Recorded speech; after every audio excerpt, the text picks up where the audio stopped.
আসলে পবিত্র কালামুল্লাহ থেকে তেলাওয়াত নিয়ে আসছেন অত্র মাদ্রাসার হেফজ বিভাগের ছাত্র ভাই মোহাম্মদ মাহমুদুল হাসান।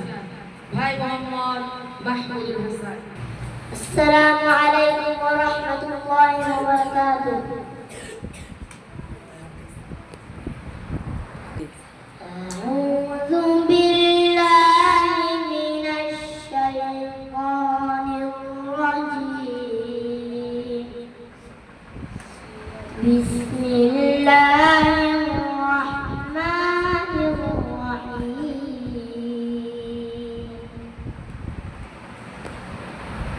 عما يتساءلون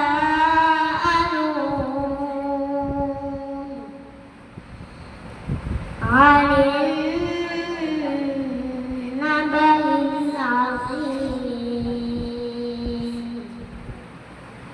الذي هم فيه مختلفون.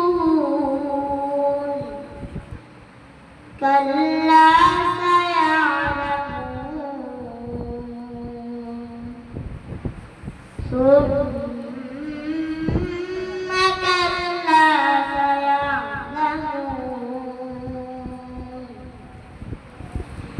ألم نجعل الأرض مهادا والجبال أوتادا وخلقناكم أزواجا وجعلنا نومكم سباتا وجعلنا الليل لباسا وجعلنا النهار معاشا وبنينا فوقكم سبعا شدادا وجعلنا سراجا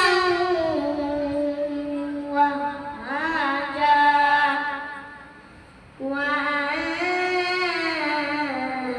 وأنزلنا من المعصرات ماء ثجاجا لنخرج به حبا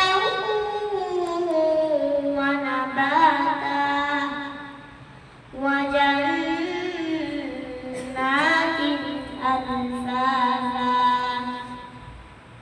إن يوم الفصل كان ميقاتا يوم ينفخ في الصور فتأتون أفواجا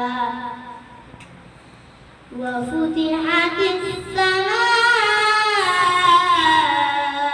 فكانت أبوابا وسيرت الجبال فكانت سرابا إن جهنم كانت مرصادا. صدق الله العظيم. ما شاء الله جزاكم الله بارك الله في العلم.